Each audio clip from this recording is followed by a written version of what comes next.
antenatal care services here every day except Sundays. Saturdays are also for working mothers, as said before, and it's still on.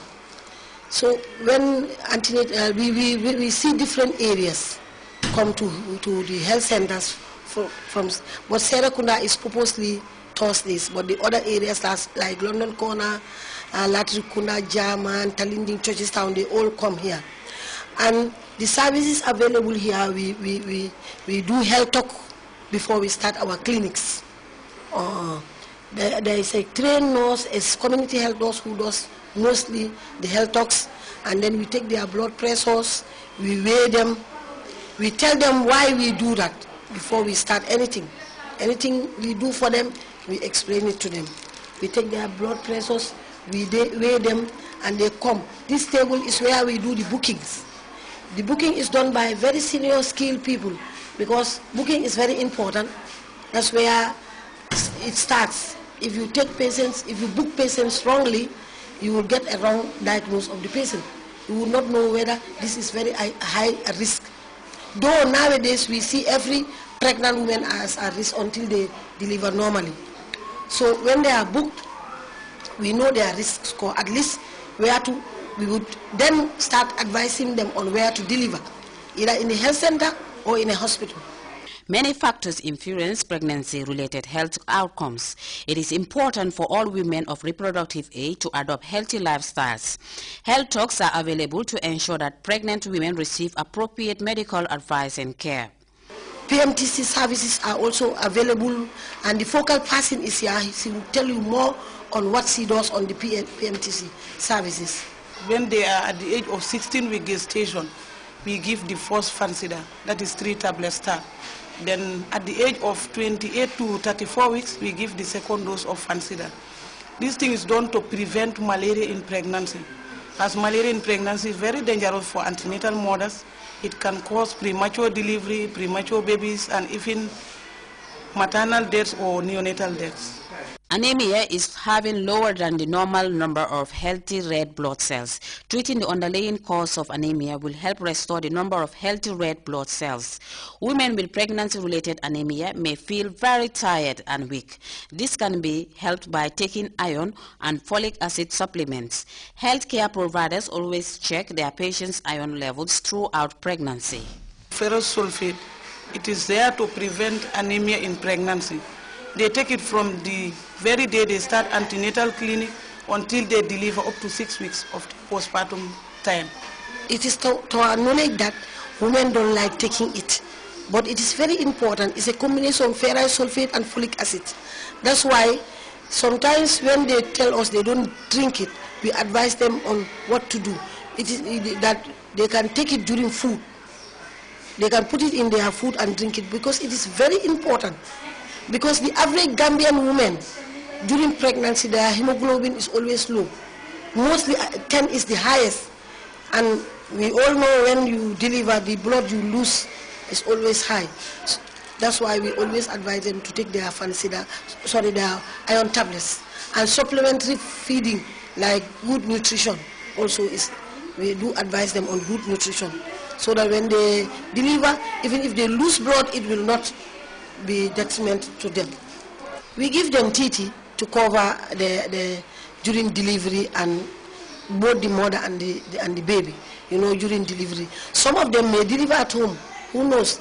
Though tetanus is not commonly seen now in the Gambia, but we are still giving our antenatals tetanus toxoid vaccination. It's safer for them during delivery. And with that, we now take a short music break. We'll be back momentarily. Don't go away.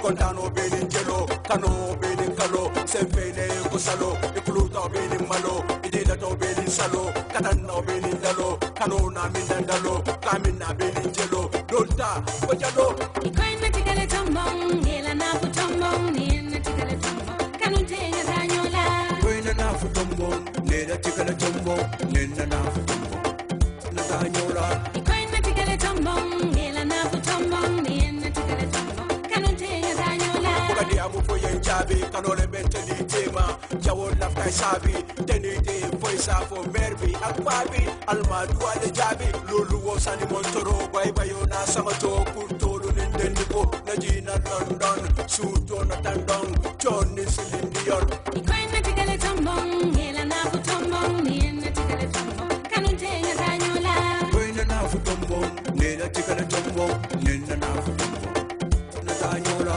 ikoina tikale tombong hela na futombong ni na tikale tombong kanuntenga tanyola yenkano la petela nyo kano ayonga tanyola kana jawlo lewe wala tatiyarola kanuntenga ni tanyola kabulole benni talala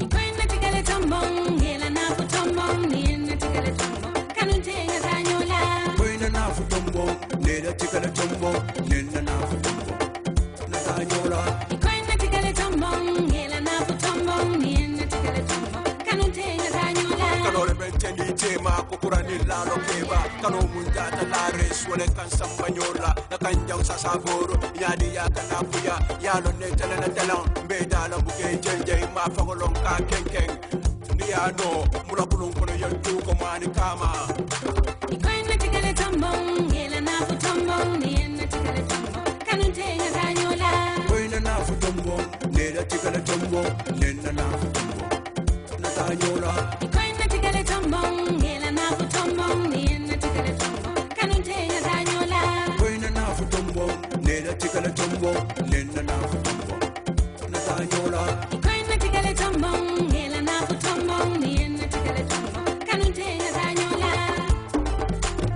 kano mambete kaka tasola kalinye kele managaso fama ka sepoti guarantee jalo. I was aware that GAMCOTRAP will stage a mega event, which is the International Day of Zero Tolerance to FGM. How long have you been fighting FGM? GAMCOTRAP was engaged in the fight against FGM since 1984 as a specialized committee under the Women's Bureau to raise awareness on issues that are surrounding the practice of female genital mutilation. How will you rate the successes achieved in the campaign against FGM? I think there has been a lot of successes. For instance, if you look at it, without counting or recording specifically the number of people who have been directly reached. When we say directly reached, we mean who we have come face-to-face contact with through training programs, through sensitization programs, through awareness programs, has gone from between 2004 to 2011, have gone up to 12,956 people in the Gambia who are Gambians who have benefited from the training we have been doing during this period. And if you multiply that by 5 people per household, you're talking about over 64,780 people who have gotten the information through the issues affecting women, such as female genital mutilation. I also heard you talking about dropping of the knife as a frequent activity helping to reduce persistence of FGM. How sure are you that the women who drop the knives will not come back to it? In anything you do, you have to do follow-up monitoring. And through the monitoring, we know that women circumcisers are abiding by what they're saying. And also remember that it is not just the women getting up to say, I have stopped. No. It is the circumcisers and the communities they live in and the communities they service who agree to stop. And that is why they give the support to the circumciser to ensure that she stops.